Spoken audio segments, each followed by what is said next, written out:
All right, the time being 6 o'clock and this being the Plymouth Select Board, I will call to order this, the Tuesday, September 2nd, 2025 meeting of Plymouth Select Board. Please join the board in the Pledge of Allegiance. Pledge allegiance to the flag of the United States of America and to the republic for which it stands, one nation, under God, indivisible, with liberty and justice for all.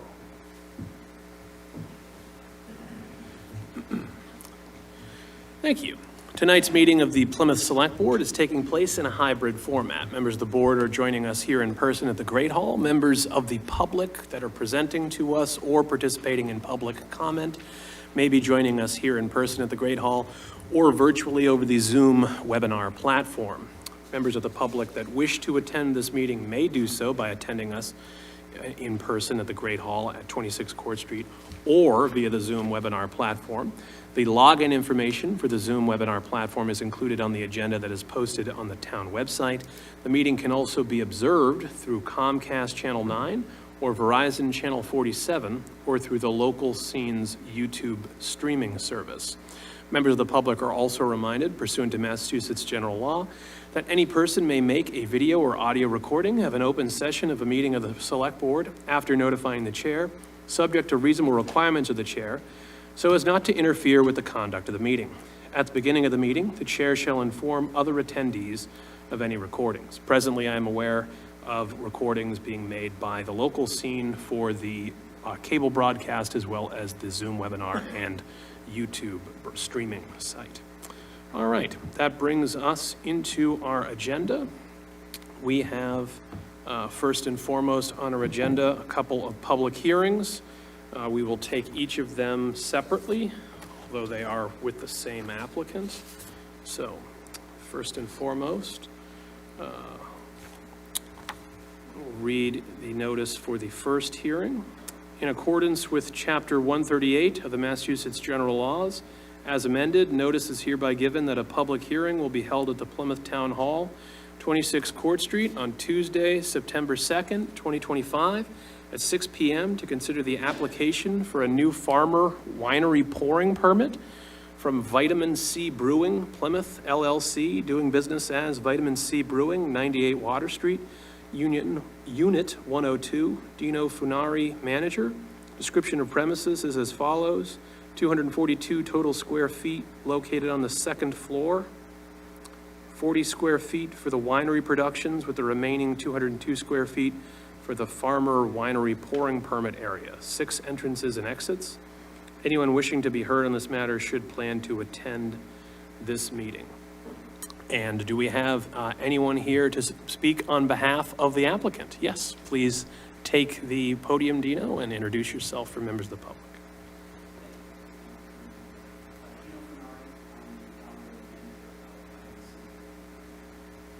Okay. Is there anything you would like to tell us about the application? Yes. I don't know if your mic is the green light on? There it is. Sorry. All right, there you go. That might help. Again, Dino Funari. I'm the founder and manager of Vitamin C Brewing in Plymouth and also Weymouth. As you know, we're here tonight to apply and hopefully be approved for our pouring permit for our farmer winery license. We are currently considered to be a farmer brewery. We've been operating since May of 2024 in Plymouth, down on the waterfront at 98 Water Street, with no issue, no problem. And we've just found that we've received a lot of requests as our business has compounded now with a greater focus on events, that many people are now asking us to be able to offer wine and cider as well. As you know, many people either don't like beer or due to allergy reasons cannot drink beer. So this gives us an option for people both in the events and through our tap room to be able to offer something that everyone can enjoy. Okay, thank you. Any questions for the applicant from members of the board? All right. Thank you very much. Thank you. Is there anyone else here to speak in favor of the application? Anyone online, Jade? Okay. Hearing and seeing none. Anyone here to speak in opposition of the application? Anyone online, Jade? All right.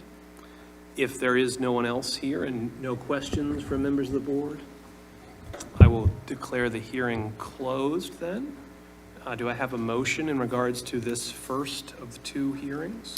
Motion to approve new farmer winery pouring permit for Vitamin C Brewing as presented. Okay.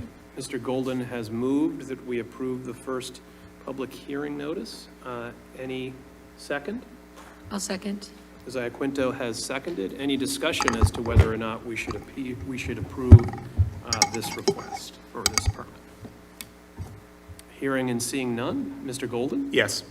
Ms. Iaquinto? Yes. Mr. Cohan? Yes. Mr. Quintal? Abstain. And myself, yes. So with 4 voting in favor, none in opposition, and 1 abstention, we have approved the new farmer winery pouring permit.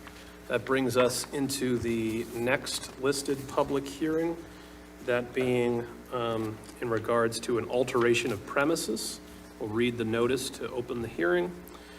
In accordance with Chapter 138 of the Massachusetts General Laws as amended, notice is hereby given that a public hearing will be held at the Plymouth Town Hall, 26 Court Street, Plymouth, Massachusetts, on Tuesday, September 2nd, 2025, at 6:01 p.m. or thereafter, to consider the application for an alteration of premises from Vitamin C Brewing, Plymouth LLC, doing business as Vitamin C Brewing, 98 Water Street, Unit 102, Dino Funari, manager. Description of premises will be as follows. Applying for a 19H pouring permit, no physical changes to the premises. 6,063 square feet. Premises consists of 2 floors. The first floor is utilized for brewery production, tap room, kitchen, retail sales, and bathrooms. Second floor is utilized for winery production and pouring permit. 6 entrances and exits. Anyone wishing to be heard on this matter should plan to attend this meeting. All right. Dino, is there anything you wanted to add to this particular request beyond what you said during the first hearing? No, sir. My understanding is this is what allows us to combine the farmer brewery and farmer winery pouring Yes, permits together. that'd be correct. All right. Thank you. You're welcome. Any questions from members of the board for the applicant? Okay. Are you here to speak in favor or in opposition to the application? I'm in favor, but I have a question. You may get up and speak in favor of the application if you identify yourself.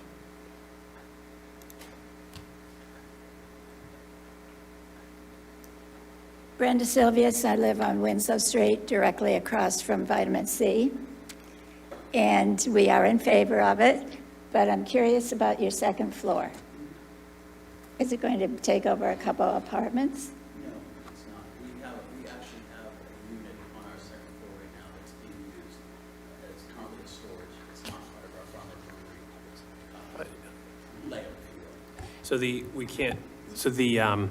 The answer was that no, there's already an existing unit space taken up. Oh, Public okay. can't hear the Because response. we've been in your brewery, but I never noticed a second floor. There is one. There is, yes. Oh, okay. So that will be open to people going upstairs? No, actually, the 19H application, which is a separate application, allows us to combine everything into the tap room that's on that first floor. Oh, okay. I see. So that's workspace on the second floor. Okay. The space You're will great not be neighbors. available for members of the public, but will be for workers. All right. Anyone else here to speak in favor of the application? Anyone online? All right. Hearing and seeing none. Anyone here to speak in opposition to the application? Anyone online? Hearing and seeing none. Last call for any questions for members of the board. Hearing and seeing none, I will declare the hearing closed. Do I have a motion or other wish of the board? Motion to approve alteration of premises. All right. Mr. Golden has moved that we approve the request for alteration of the premises. Do I have a second? Second? Ms. Iaquinto has seconded. Any discussion about whether or not we should approve the alteration of premises request? Hearing and seeing none. Mr. Golden? Yes. Ms. Iaquinto? Yes. Mr. Cohan? Yes. Mr. Quintel? Abstain. And myself, yes. So once again, with 4 voting in favor, 0 in opposition, and 1 abstention, we have approved the alteration of premises request. Thank you very much. All right, so that brings us into the next section of our agenda. That would be the listed licenses.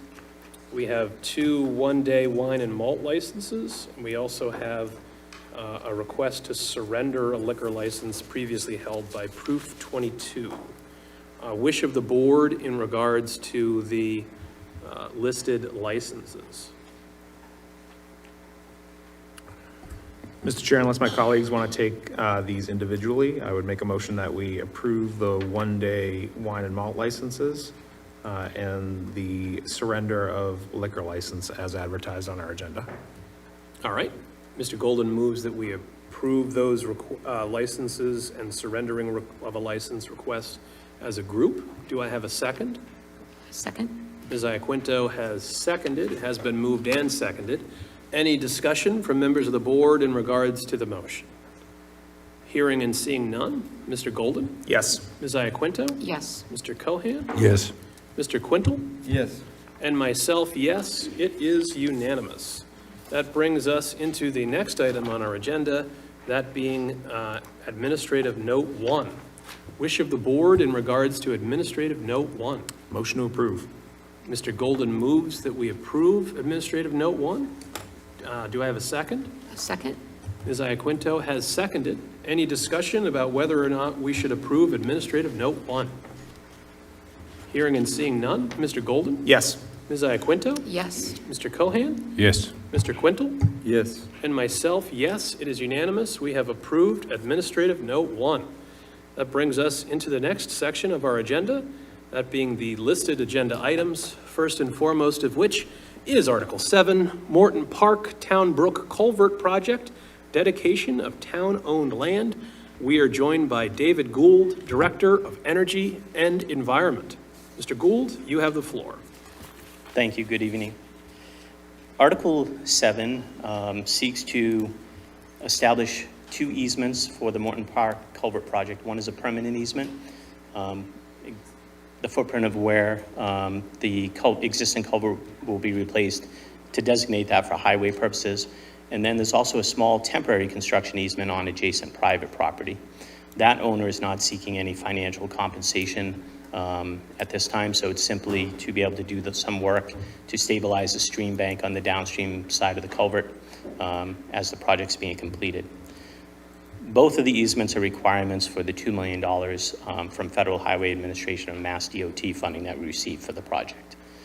I also want to just note that neither the permanent or the temporary constitute any changes in the use of the parkland. There were no Article 97 implications, so no changes in the park or the area in which the culvert will be replaced. People can still walk, fish, traverse it, so no Article 97 implications. This is the plan showing the proposed culvert, and so just to give folks some location, this would be coming in Morton Park Road from the rear entrance. This is coming around where the Stone Arch Bridge is in Morton. That culvert will be replaced. This is the downstream work. There's a small amount of stream bank work on the private property that we would be doing. And then there'll be a formal right-of-way easement plan, which is this. This is basically showing you the same thing coming into Morton Park. This is the location of the culvert. This area here would be the permanent easement, designating it for highway purposes, and in this small gray area is the temporary easement on the private property during construction. And that's all I have to offer. Okay, Mr. Cohan? So downstream is, the top right would be heading to the harbor. Am I correct? Correct. This is Town Brook coming through the culvert. This is heading to what's called deep water, with Route 3 being here, so this is heading downstream. Right. And the, so you have the renovations going on at the Arch Bridge and the culvert, and there's the easement there that you're showing us on the temporary easement during this work, but then there's a permanent easement. Where do they access it? Does the easement take you out to the road to get from point A to point B? I was just curious. I was looking at it, trying to get a handle on the easement logistics of you going on and off the property. So it can be accessed one of two ways. There is part of the driveway for the private home goes across the town property that you could get down to this location. There's also an old, essentially an old utility easement that comes off of Morton Park Road and leads you to this area as well. So you can access it one of two ways. Okay. The reason why this easement is larger than just the culvert is it needs to be any place we're doing the work, including on the private property. And the renovations to the Arch Bridge is removing the stone? There will be the existing stone arch bridge will be removed. A larger precast structure will be placed. The existing stones that are on there now would be cut and used as facade stone on the new structure. Okay, thank you. Any other questions from board members for the presenter? Mr. Gould, does this project require the removal of any earth? There'll be earth removal as part of, so this project will be bid as one project, but there's actually two culverts, only one of which has the federal highway money going towards it. So that's this one. There is another smaller, what we call box culvert, located approximately in this area. To remove and replace both of those culverts will include removal of material to get all that out and excavate, certainly. Do you have any way of estimating how much earth removal will be required? I don't have that exact figure, but I would say at least right now, at least a couple 100 yards, if not more. That's typical for culvert removal and then digging down to the appropriate depth to get the appropriate footings in place.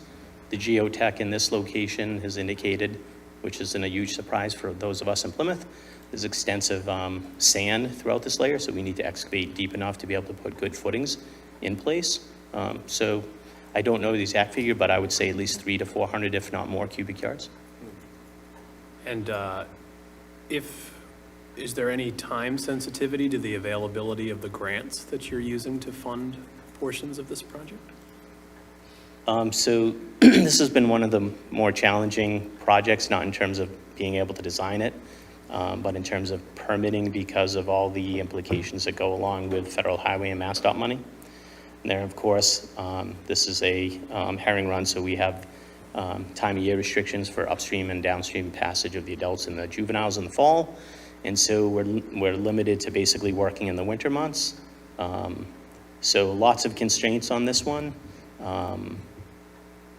We want to expend the grant money by doing this project next year. We were hoping to do it this year, but we're not going to be able to make that. We would hope to do it next year, which would put us at year 4 of a 5-year grant.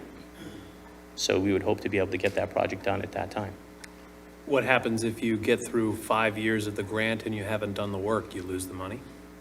I would say that's conceivable. That will not happen because I'm not going to lose the $2 million. But essentially what happens by all those constraints that I just mentioned, we don't work in the summer because the park's open. We can't work in the spring because the fish are running. We can't work in late summer, early fall because the juveniles are out migrating. So it really leaves late fall and winter to do this project. So if you miss that time of year, you're essentially set the clock back a year. Mm-hmm. So we won't miss it, but I also don't want to risk I don't want to risk that either. I understand that left to your own devices, you would not miss that because I think you have a proven track record of doing not just what you say you will do, but going above and beyond, and certainly leveraging federal and state grants and other available grant funding sources to do these projects that are beneficial to the environment and the community without putting it all on the back of taxpayers. Thank you. But let's say theoretically that absent your ability to control it, you were handed a delay of, say, 11 and a half months on the project. Would that potentially jeopardize, if you couldn't work on this for 11 and a half months, would that jeopardize your availability of the funding sources that you're relying on for the project? I would say that's a likelihood. One, we don't want to push up against the time limits. Let me phrase this as politically as I can. Nor do we want to do anything that would solicit any sort of reason for them to claw back money that was approved by the federal government. Particularly given the, let's say, volatile nature of federal funding for communities, particularly located in certain states? Well said. Thank you. Any other questions for the presenter? All right. Wish of the board in regards to Article 7? Mr. Chair, I'd make a motion that we include Article 7, the Morton Park Town Brook Culvert Project, dedication of town-owned land to the fall town meeting warrant, and recommend its approval by town meeting. Thank you, Mr. Golden. Do I have a second to Mr. Golden's motion? Yes, I'll second. Has been moved, it has been seconded. Any discussion about whether or not we should include Article 7, the fall town meeting warrant, and recommend that town meeting approve it? Hearing and seeing none. Mr. Golden? Yes. Ms. Iaquinto? Yes. Mr. Cohan? Yes. Mr. Quintel? Yes. And myself, yes, it is unanimous. That brings us into the next item on our agenda, that being Article 10, bylaw recodification. We are joined by Town Clerk Kelly McElroy. Good evening. Thank you for the opportunity to come here and present Article 10 on the town meeting warrant for October. So it's classified as recodification of the bylaws. If you might remember, in April of 2022, town meeting approved $16,000 for me to contract with a vendor to codify our bylaws. So we've been working diligently over the last couple of years, once the contract was signed, to answer more than 180 questions that the vendor had on the bylaws that we had. These bylaws, the codification, just so everyone is aware, is to bring the bylaws up to date and compliant with Mass General Law. So in your packet that you received, there was a 29-page document that was redlined and changes made to the document. Those are the only changes we're making out of the 300-page document of our general bylaws. So what it does is it brings them compliant with Mass General Law. It reflects the best business practice of the town. So some of those questions are like, are you still doing this? Is this fine still appropriate if someone is not doing this? So on and so forth. It also takes all the information we have in our general bylaws and makes it constant in organization, format, and style. So when you see Mass General Law, it will be capital M, period, capital G, period, capital L, and it will be that way. Anytime, we still have bylaws that refer to Board of Selectmen. It will now be Select Board. All those changes are incorporated in these changes. And when you review the red line document, you'll see a lot of them are just grammatical, like changing or taking out things that no longer apply. For example, there was a committee that it was still in the bylaws that said when this committee that was established 20 years ago, this is how it will be set up to begin with. And we don't need to have that because the committee's been there for 20 years. The codification will also include all special acts that have been accepted at town meeting throughout the years, as well as any accepted state statutes. So what that leads to is a new and improved website that you can go, click on general bylaws off the Town of Plymouth's website. It will go to this vendor's website, similar to the software that we now use for boards and committees. And you can search anything that you want, any keywords, and it pops up and it gives you all the options right there for you to look at. And it gives you the option, if you want to pull up the bylaw on historic district committee, you can pull that up and you can download it as a PDF and read it and have it very simplified for you as we move forward. So I encourage anyone to look through this, and if you have any questions on why we decided to make a change that we did, to please reach out to me. This will be on the website, hopefully, once you finalize the warrant, we'll have it on the website. It's going out to all town meeting members for them to review and understand the changes that were made, or that is looking to be made. And what will happen at town meeting is we will vote the whole document as one. Unless, of course, if there's any amendments, and then send it to the Attorney General to be approved. I can tell you this vendor has worked with many Massachusetts communities over the years, and I know the Attorney General is very comfortable with the work that they do. And once we receive that approval, the website will be up and running. Here to answer any questions you may have. All right, thank you. Do we have any questions? Yes, Ms. Iaquinto. Thank you so much for that presentation. Just to clarify, so the searchable website that you mentioned, that'll be available to the public? Once town meeting votes to approve these, and the AG votes to approve it 90 days later. Excellent. And right now, we don't have that capability? Correct. Right now, it's just a PDF, so you can search the PDF, but it's not nearly as user-friendly as what this website will provide. That's great, thank you. Other questions? All right. Thank you. Thank you. Wish of the board in regards to Article 10, bylaw recodification. Mr. Chair, I make a motion that the board include Article 10 bylaw recodification on the fall town meeting warrant and recommend its approval to town meeting. Thank you, Mr. Golden. Mr. Golden has moved. Do we have a second? I'll second. Ms. Iaquinto has seconded that we include Article 10 bylaw recodification in the fall annual town meeting warrant and recommend that town meeting approve it. Any discussion? Mr. Golden. Thank you, Mr. Chair. As the former chair of the Charter Review, the most recent Charter Review Committee, one of the things that we discussed frequently was access to information about the operations of our government, and the bylaws are a critical component of that. So I really hope that town meeting approves this because it'll make it so much more accessible to the town, to the citizens. Thank you, Mr. Golden. I would agree, and I think that over time, the way that things have been added or subtracted have made it, yes, cumbersome to keep track of and difficult to track down certain things.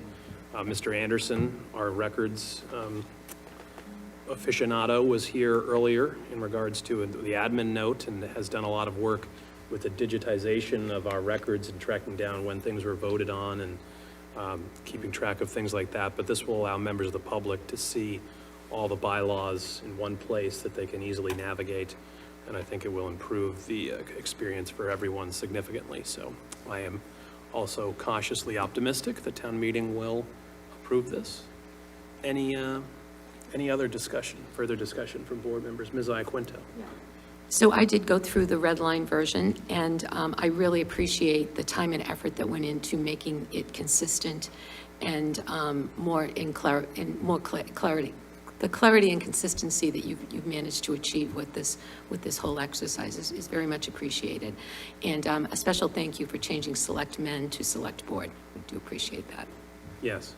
Be nice to be consistent with our own name. Yes. Yes. All right. Any further discussion? Hearing and seeing none, I will call for the vote. Mr. Golden? Yes. Ms. Iaquinto? Yes. Mr. Cohan? Yes. Mr. Quintel? Yes. And myself, yes, it is unanimous. We have approved Article 10 and recommended that town meeting approve it as well. That brings us to Fall Town Meeting Article 13, appropriation of funds for water pollution abatement facility projects. Mr. Hartman. Thank you. Lee Hartman, Director of Planning and Development for the Town of Plymouth. This is the 17th round of this program that we are doing through town meeting. What we're looking for is to borrow from the state revolving fund $400,000, and that money is put in an account and it's used for replacement of failed septic systems. Or if you have a failed system and you want to hook up to municipal wastewater, you can do that too. So what we do is we borrow this at 2%, we make it available at 5%. That 3% difference covers our cost for borrowing, our administrative costs for that, and we make loans, they vary, but generally loans of up to $35,000 to help individuals repair their septic systems. The thing I think I want to point out, right now, we think we have about $430,000 left. We're looking for $400,000 now. This summer, we spent approximately $450,000 just this summer alone on upgrading systems. So what we're finding is the cost, as with everything else in the world, has become much more expensive. So what used to be maybe a $15,000 to $20,000 repair is now a $30,000 or $35,000 repair. So again, we think we want to get the authorization for this next slug of money because we are using this money a lot faster than we had in the past.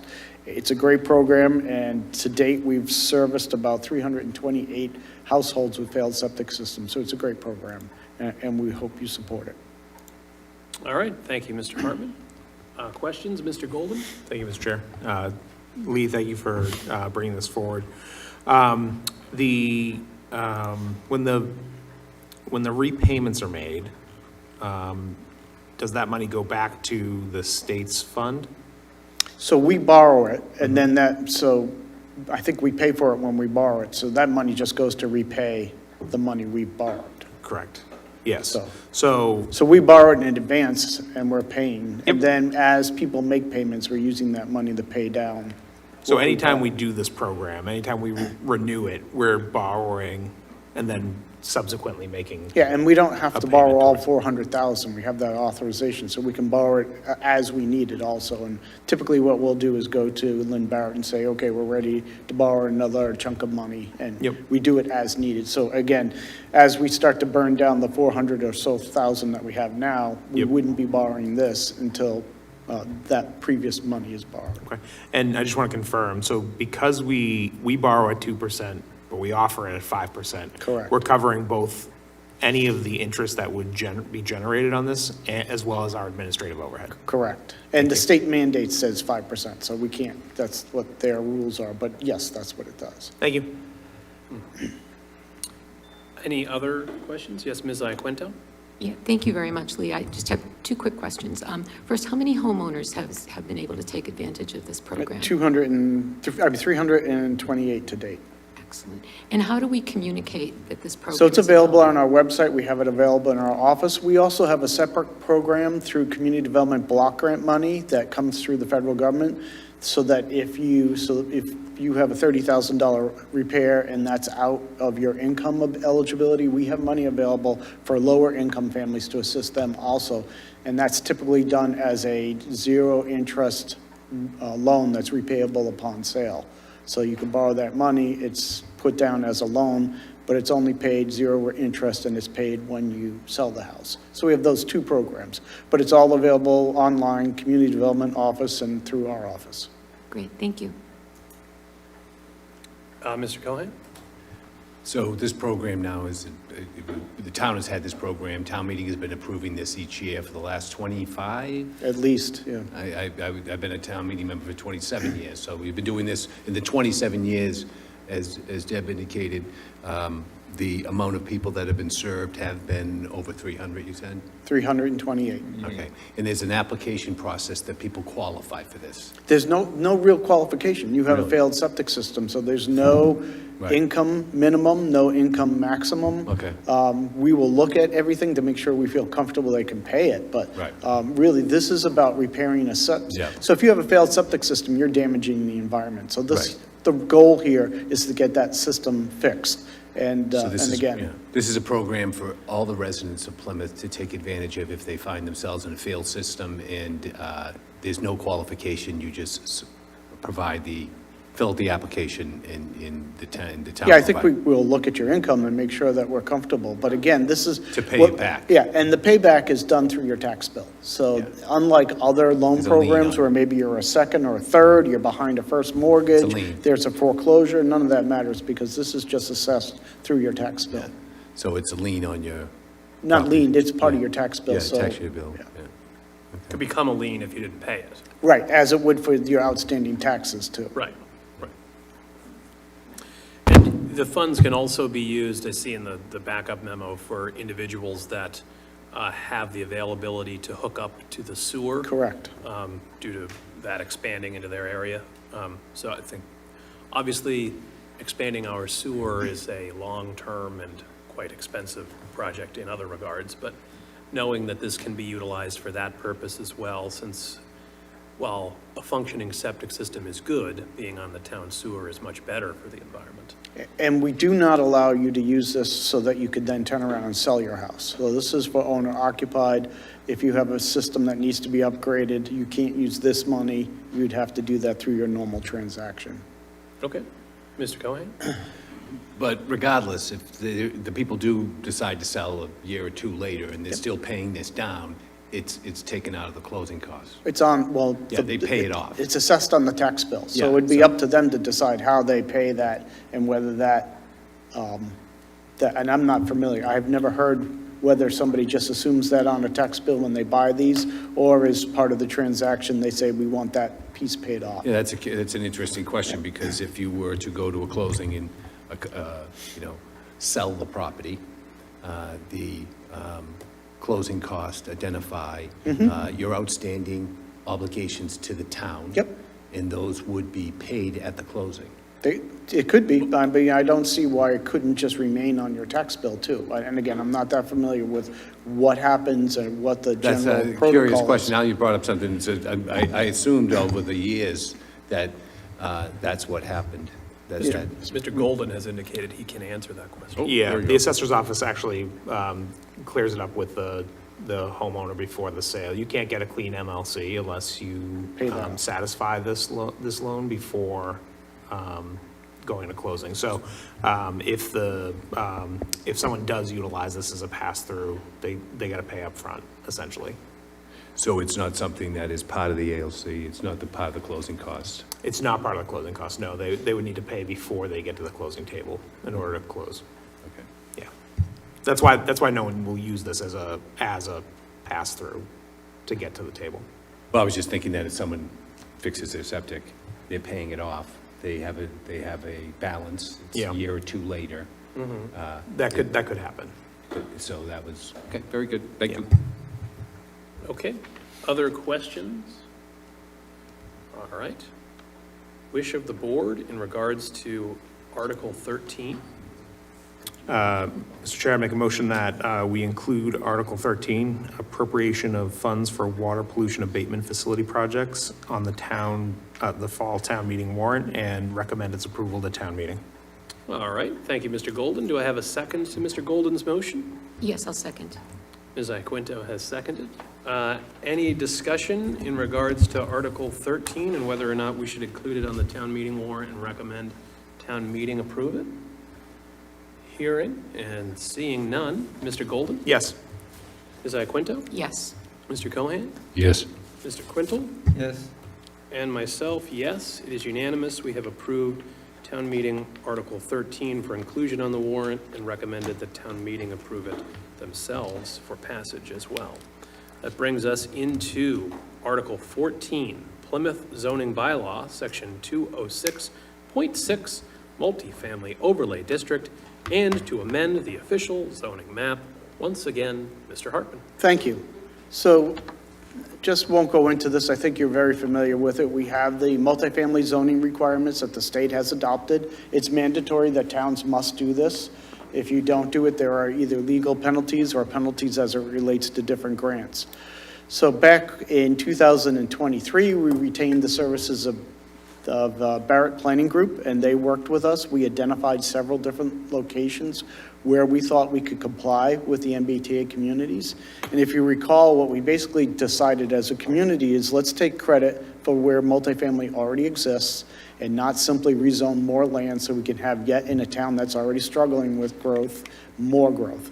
So we adopted a map that superimposed most of this development potential of the zone over areas that were already residentially developed. Once we identified the sites, we had the Barrett Planning Group run that they have what's called a compliance model, the state. So we ran our zoning overlay district through the model, and it said we complied. We Went to town meeting adopted this bylaw, and then the Attorney General approved it.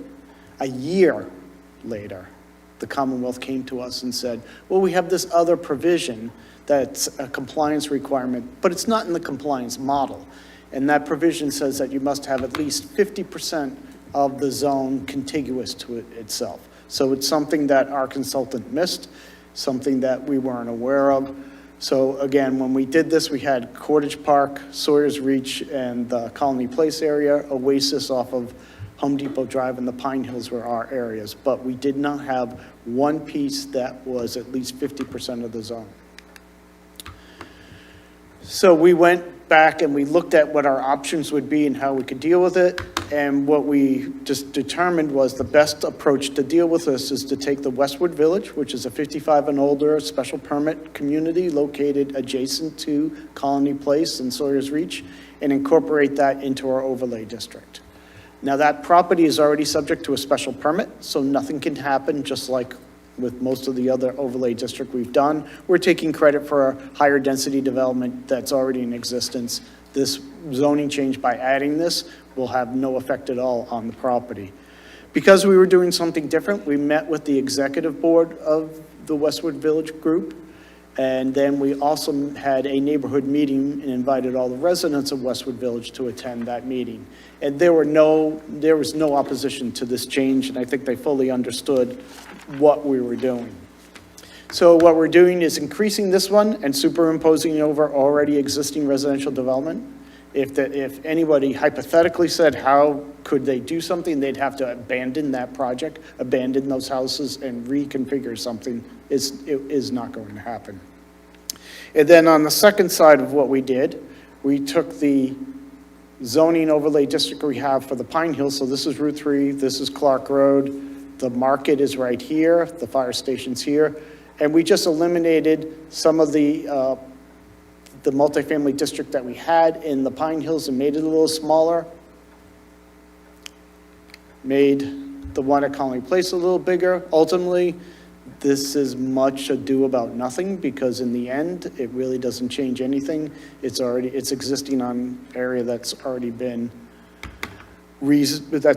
developed and developed by a special permit. There are two other things that this Commonwealth has cautioned us on, and we've been cautioned before about the definition of family in our bylaw. We've known that our definition of family in our zoning bylaw is not, doesn't meet the new standards based on case law. So we have a revision to the definition of family, as well as they cautioned us that they wanted it to be crystal clear that there was nothing that would require a special permit for the multifamily development. So we put some language in stating that a special permit, should something happen in this district, would not be triggered. And then we also added a revised definition of family, which again, we've been cautioned on other zoning changes that we've done over the years. We did send this off to the state, and they would not say it does comply, but they believe it will comply, is what they said. So again, once this is done, I think we're right back where we were. Just to note, there are a bunch of grants that we won't get if we don't do this and we're not in compliance, as well a bunch of other grants that would be listed as not competitive with. And then just here are some of the recent grants that we've had. And the chairman raised a question about, I believe he was talking about the petitioned article that's becoming before town meeting for the moratorium on gravel. I am concerned that if that moratorium passes, that the state, there's a very good chance, I think they'll find us in non-compliance with the MBTA laws, because there's no way you could do a 15 unit per acre multifamily development without removing more than the minimums that are identified in that bylaw. So again, as we talk about other things that may come up, and we don't need to discuss it as part of this, but I am concerned that if that did pass, we may be found, even after doing this, to be non-compliant for a year, because that's the length of the moratorium. But for that year, if we were non-compliant, we would not be eligible for grants during that year. And that's my presentation. Thank you. Thank you, Mr. Hartman. Any questions for Mr. Hartman from members of the board? Lee, so how much of the district will be contiguous now, percentage? It's just just a little over 50%. Okay. So we did the minimum necessary to comply with their standards. So it's just slightly over 50%. Okay, all right. And I mean, it's odd that the state would put out a compliance Model, module that you can run your thing through that doesn't have all of the checklists items on it. correct.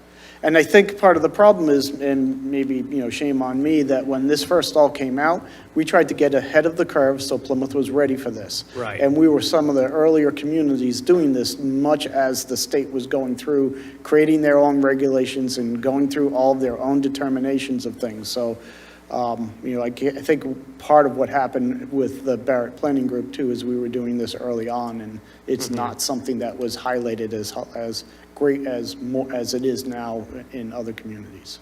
But again, when it's all said and done, we're just superimposing over something that's already been developed. Are we confident that there are no other miscellaneous requirements? I don't know if you ever work with the Commonwealth of Massachusetts. Sadly, every day, Um, yes. I feel confident that they said that they believe this passes muster, but again, you just never know. Okay, all right. Mr. Cohan? Lee, during your presentation, you indicated what had transpired when we first initiated the model and we went to town meeting, we passed the article. And now we're back again, going back to town meeting because it was brought to our attention that we needed this accommodation. You said just clarify this, you indicated during your presentation that this accommodation hasn't been confirmed by the state, that they're okay with it. We're going to So- town meeting, we're looking for a vote, but we're should- not sure. Right. This is what they've asked us to do, They but they said haven't. Let me just finish. They basically indicated that this is what we'd like you to do. We're doing it, but you indicated that there's a possibility that they might ask for another thing, or this No. might not accommodate No, them. that's Okay. not what I indicated. Okay, all So right. Looking and for a clarification. if you want, I can pull up the email they gave me, but the email said, we've looked at it and it appears you're in compliance, but they are not going to say that they will not say you comply. Okay. They're saying that it looks like you comply, but you need to file for us to make that determination, even Okay. though they have everything. Okay, and we can only file after we get a vote at town meeting. Correct. Okay, all right, I understand, thank you. So they won't give you a final determination until that happens? Right, but they did say it appears we comply. And again, I can get the exact language from the email if you'd like. But that's the gist of it? Okay. Other questions? Yes, Mr. Quintal? It doesn't have to do exactly with this, but kind of.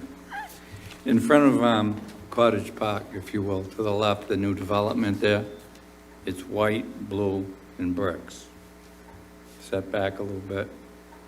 You mean the multifamily there at Cottage? Yeah. Is that for sale for $3 million today? Oh, I have no idea.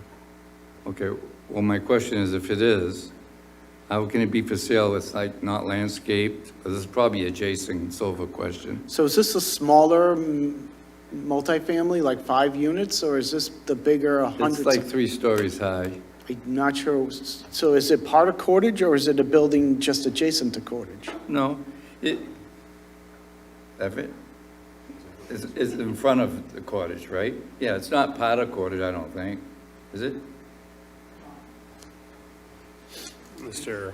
Everett I'm sorry, Malaguti I is coming up from the audience to answer the question. Eric Malaguti, yeah, it's just slightly adjacent to about a couple buildings north of it. And it is on the real estate website as for sale. For 3 million something, yeah. Okay, so my question is, how do you frame something, finish it off, pretty much, building, and not landscape, there's no driveways? I don't understand how that works. And I Well, don't you know can how s- it you goes could through s- a process, how you get an occupancy permit without all that stuff being done. They don't have an occupancy. I guarantee you they don't have an occupancy permit. I don't know for a fact, but there is no Okay. way they would have an Well, occupancy. that's what I mean. So the buyer, if it's on the market as is, the buyer either buys it and all of those permits and requirements run with the land, not with the owner. So they would have to meet all the requirements. That's a special permit that was granted by the zoning board. And I believe we just got the notification for the state that they have an affordable unit there that they just added to our inventory. So that affordable restriction runs with the land. If somebody chooses to buy it where it's not complete, then they're obligated to complete it. Maybe it's for sale under the condition that the owner will agree to the buyer that he's going to get an occupancy before he finishes it. But I'm not familiar with the particulars. All right, I wasn't trying to put you on the spot, but it's just, Well, you did. well, I didn't mean to. I guess the reason why I bring it up is, I have to be honest, I haven't seen anything that ugly in quite a while. It does nothing to fit in the area. It sticks out, and that's what I do. I represent the people, and that one, even though it's off the road, it just doesn't match the rest of the neighborhood. I don't know. So, for what it's worth. Thank you. Any other questions from board members in regards to Article 14? Mr. Cohan? Not really towards Article 14, but to your point, the town did once have a design and review committee, a committee that used to look at structures like that and report to the steering committees some recommendations for changes. So there was once a vehicle for what you just said, through the steering committees, yep. And what happened is we probably went a decade, we were unable to get anybody to sit on that board. And so after a decade of vacancies, that board I understand disappeared. that, I recall the time in which they removed that committee. It wasn't a decade. I remember Peggy Fitzgibbons was the administrative assistant, and we were on the ZBA, and we were looking for this information. So I don't think it was a decade, but it was some time before it was fully forming. Yes, correct, Bart. All right, any questions related to Article 14, which as a reminder is a Plymouth zoning bylaw, Section 206.6, multifamily overlay district, and to amend the official zoning map? Questions in regards to that? Hearing and seeing none, do I have a motion in regards to that? Mr. Chair, I'll make a motion to include Article 14, Plymouth zoning bylaw, Section 206.6, multifamily overlay district, and to amend the official zoning map on the fall town meeting warrant, and to recommend its approval to town meeting. Thank you, Mr. Golden. Do I have a second to Mr. Golden's motion? Yes, I will second that. Has been moved, it has been seconded. Any discussion in regards to Article 14 and whether or not we should include it on the fall town meeting warrant and recommend town meeting approve it? Mr. Golden, was that you? Yes, thank you, Mr. Chair. I share my colleagues' concerns, Lee, that we might need to go back to town meeting if I'm the pretty state confident we're good this then time. We says spent a no. lot of time talking to the state about this. This is something that they brought to our attention in April, a year after we approved it, and we've had probably 5 different meetings with the Commonwealth about compliance. I have faith in you, Lee. I have no faith in the state. I will also say that I abhor that the state is holding us hostage to this zoning requirement. So as I did when I was a town meeting member, I will swallow my pride and I will vote for this so that we can continue to properly fund the community through the grant programs that supplement our real estate taxes. Thank you, Mr. Gold. Further discussion on Article 14? I would also point out in regards to the funding that we would lose out on in the last 5 years, doing rough calculations as I was sitting here, looks like we've $9 to $9.5 million worth of grants over this period of time. I know the Attorney General's office has also made somewhat ambiguous, generalized threats towards communities not in compliance above and beyond eligibility for grants as well, and what that would entail, probably at least litigation expenses and perhaps additional penalties if it weren't to go our way, would be unfortunate. And that the plan as in 2023 was to take credit for what work the community has already done. We have put online much more housing than many other, I think most other communities in the Commonwealth over the last several years, and we should get credit for that.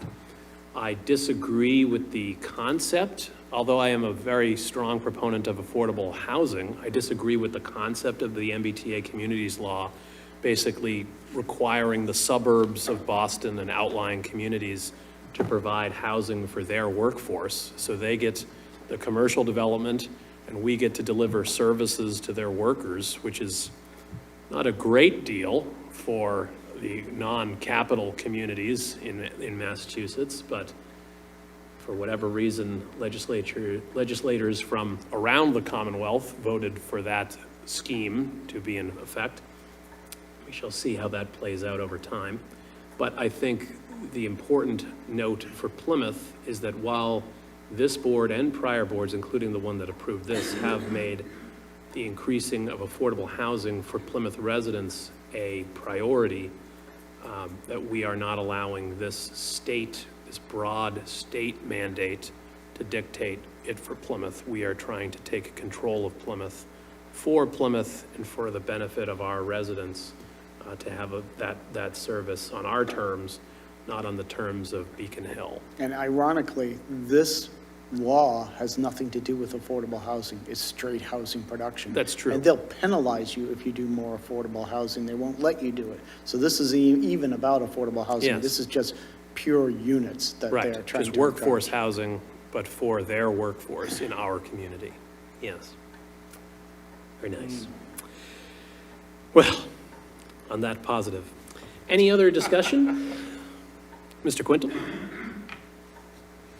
Lee, is it true more communities aren't in compliance than are? No, there are that several. changed? I was told that there were 12 communities that missed this one provision that wasn't in their model.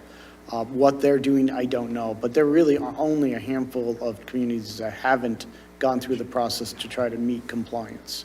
But there are a few. Have any of their federal monies been held back? I don't think federal, but the state monies, yes. Yeah, Yes. states, yeah. They've actually clawed back grants that they previously gave to some communities for failure to comply, but it will certainly affect them moving forward. Okay, thank you. Further discussion? Article 14. Hearing and seeing none. Mr. Golden? Yes. Ms. Iaquinto? Yes. Mr. Cohan? Yes. Mr. Quintal? And myself, yes, it is unanimous. We have voted to include Article 14 in the town meeting warrant and recommend that town meeting approve it. Thank you. Thank you, Mr. Hartman. That brings us into the next item on our agenda, that being public comment. Any members of the public in physical attendance here at the meeting that wish to give public comment? Yes, please identify yourself at the microphone. You have up to 3 minutes. Thank you for allowing me to introduce myself. I'm Joe Paulsonello. I was awarded the Zero Plymouth Street Firehouse. Productively awarded for town council. Is your microphone on? I believe it may not be. I'm Joe Paulsonello, and I'm looking forward to be a resident of the town. I was awarded the number 0 Spooner Street Firehouse, which I'm working productively with the town manager and town council. And we had our ducks in order. We had a meeting last August 21st, productive meeting. And I delayed it with thinking I would need an access agreement to intrusive testing, but I don't need that. The town manager was gracious to expedite access, which is in the report I provided you. We went in last Friday with the town's operations people, and I identified more issues of concern that I still remain committed to assume. But I think it's something that I needed to communicate to the various boards and the permitting departments, which I need to get permits of the imminent concerns there. So I thank you for that, and I look forward to going through the process and finalizing the closure with the town manager and being eventually a resident of the town. And I thank Selectman Quintel. There's pictures in there of one of my best friends just recently was at you'll see pictures of him at your memorial that you were started, which was able to honor one of his family members. So I thank you. I look forward to being a productive resource to the community. Thank you. All right, thank you. Other members of the public wishing to give comment? Yes, please take the microphone, introduce yourself, and you will have up to 3 minutes to deliver your remarks. Is it on? Perfect. Hi, everyone. Sarah McCormick, Precinct 3. On October 26th, I'll be running the Marine Corps Marathon in Washington, D.C. to raise awareness and support for Guardian Revival, a nonprofit dedicated to improving the mental health and wellness of military members, veterans, first responders, our guardians, as well as their families. My connection to Guardian Revival stretches back to childhood. I grew up with the founder, Alex, who's a retired Navy SEAL. We lived in the same community, and our dads worked together as firefighters in New York City. I've seen the positive impact of this organization's work in my hometown, and now, as their impact expands nationwide, I'm honored to spread awareness of their work to Guardians of the South Shore. Through their programs, Guardian Revival provides outdoor adventures, companion dogs, opportunities to learn and play music, and individual and group peer support all at no cost to the Guardians. This Marine Corps Marathon is not just another race in the books for me.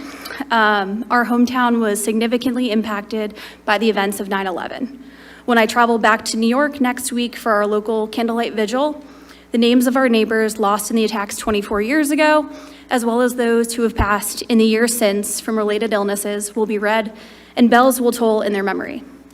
The Memorial Park in the town center serves as a reminder of the struggles our local Guardians continue to face. And to your point as well, the memorial here as well. This Friday, September 5th, Untold Brewing in Cordage Park will be hosting a fundraiser event for Guardian Revival. $1 from every pour from open to close will be donated to my campaign. Additionally, the Maetai will be on site from 4 to 8 p.m. They will be graciously donating $1 from every pad thai order to Guardian Revival, and they'll be offering first responders a 10% discount. There'll be live music on site from 6 to 9, courtesy of Carlin Tripp. And I'll be on site all day to provide information about Guardian Revival programs so I can connect Plymouth Guardians to this organization. I'll also leave some information about the event and about their programs with you in case you want to share them with the appropriate departments here in town. I've already dropped some of these off down at the Veterans Affairs office in Town Hall. I hope to see some of you there on Friday in support of this charity, as well as 2 great local businesses. Thank you. All right, thank you.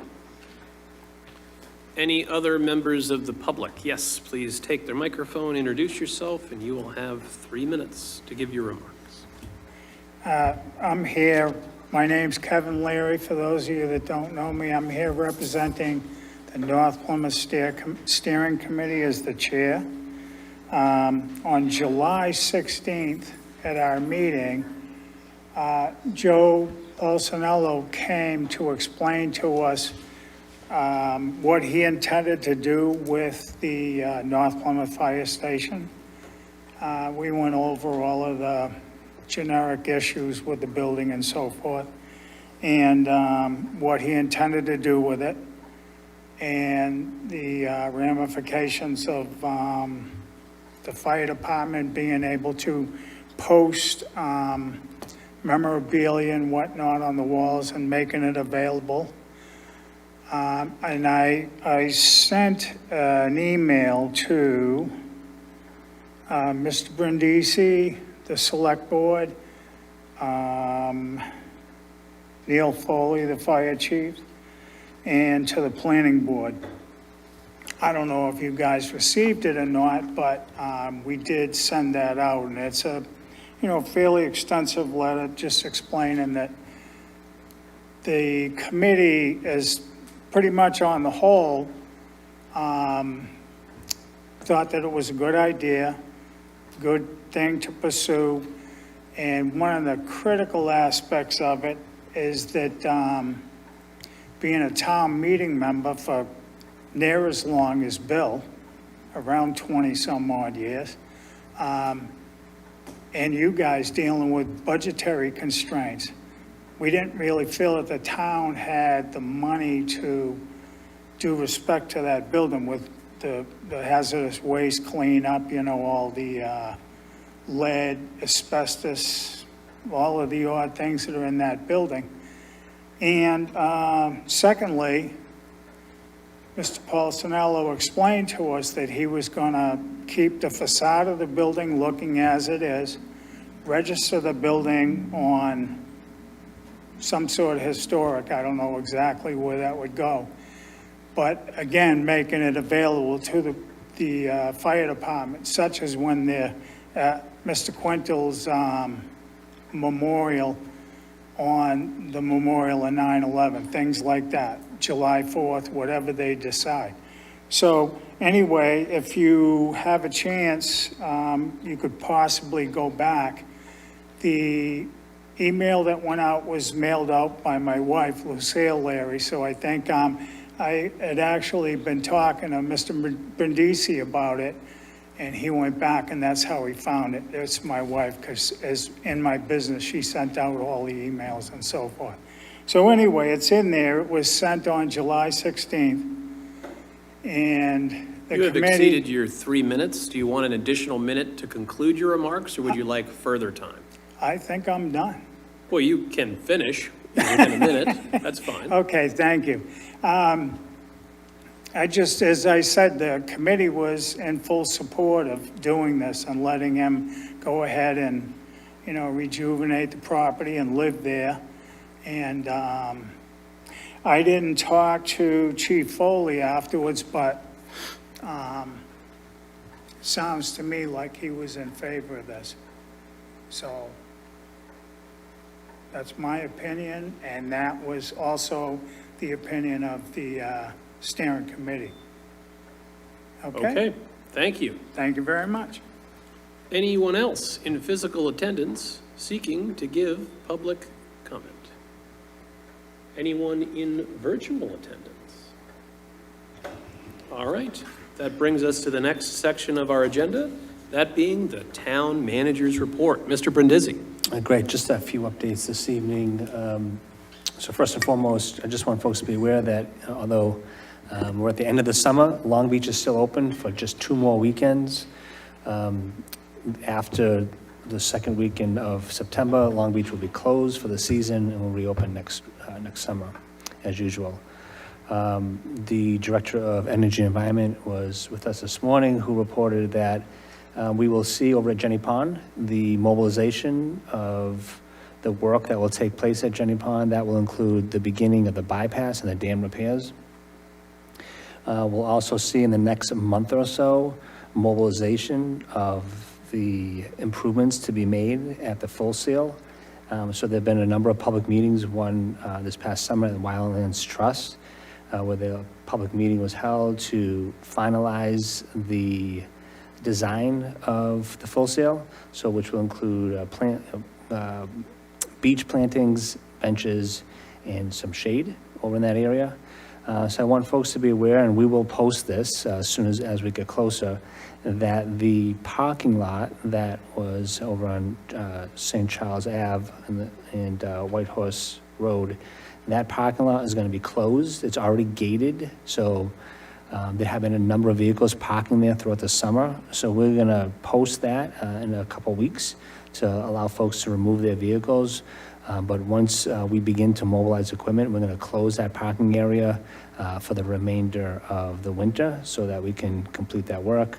Once that is complete, we'll then lock the gate, and then we'll bring back to the board an amendment to the White Horse Beach Parking District, which will include that parking lot.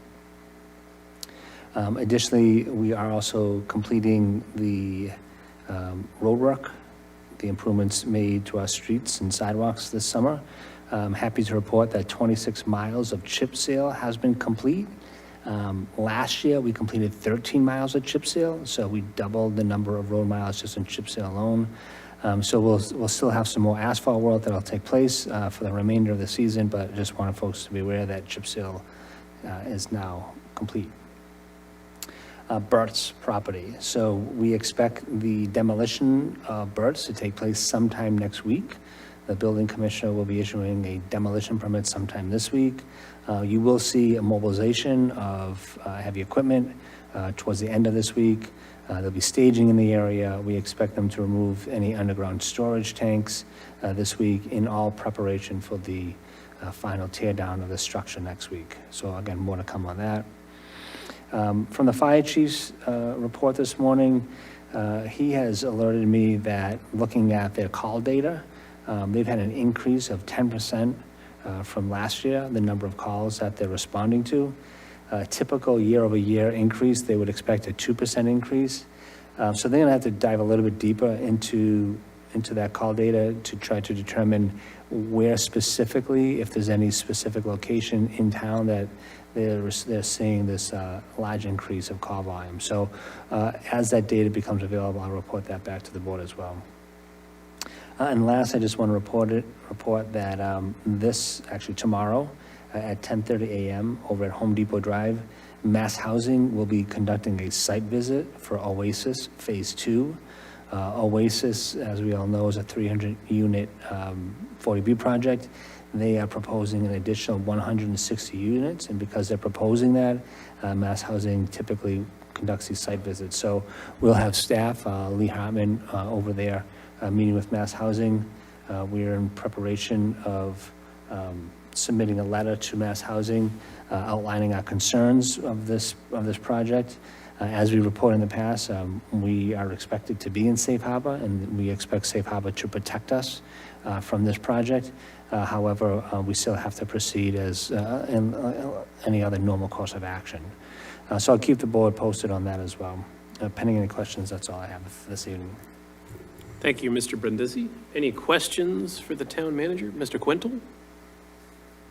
Eric, did I hear correctly that the beach will be closed in 2 weeks? Yeah, Long Beach is So only open for what does that two- exactly mean, so people watch and know? So Long Beach, the area past the crossover, that area is only going to be open for Crossover. 2 more weekends. Plymouth Beach will stay open. I believe Plymouth Beach we are done guarding the beach, but of course, the beach is still open if folks plan to use it. White Horse Beach continues to stay open, but that, we haven't guarded that all summer long anyways. Okay, thank you. You're welcome. Thank you. Any other questions? Ms. Iaquinto? Derek, you mentioned that there were some storage tanks that were going to be removed from Burt's. Yes. I was just curious, what were those tanks for? What were So they we know used? that there's one underground propane storage tank. Okay. And as last time I heard, we're still trying to make a determination regarding the septic system.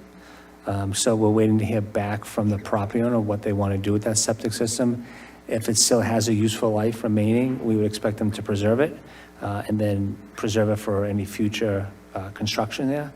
If it's beyond its useful life, we would expect them to either remove the tank or crush it on site. Thank you. Any other questions for the town manager? All right, hearing and seeing none, that brings us into the next item on our agenda. Thank you, Mr. Brindisi. That next item being select board discussion. Do we have any new business from select board members? All right. Okay, Mr. Cohen? I was looking at our upcoming agenda. We make some references to presentations on the road. The ones that we've had so far have been very productive and very helpful. I think that it's been great to get out into the neighborhoods with a meeting. But I would like to put it on the agenda for further discussions to kind of look at ways that we can amplify or look at these events differently in terms of we should work on an agenda in advance of the meeting that is touching on issues that are important to that neighborhood, which would require us to kind of reach out in advance of these meetings to the steering committees and the neighborhoods about what they'd like to see on the agenda. And then at the end of this process, each of these meetings, we should have an action items as a result of these meetings, what kind of follow-up we're going to do in terms of what we're hearing in the neighborhoods. We're hearing great ideas come out of the neighborhoods. How are we following up? So I'd like to look at the next meetings on the road that we put something on the agenda to discuss what the agenda of these meetings might look like and how we might pursue these meetings in the future. So we can't present things at these meetings due to the technical limitations. So that's why we've been structuring them as question and answers and providing those answers as we can, then following up as necessary. But if you have any specifics in terms of tailoring that, I'd be happy to talk to you about that, and then we can go forward from that.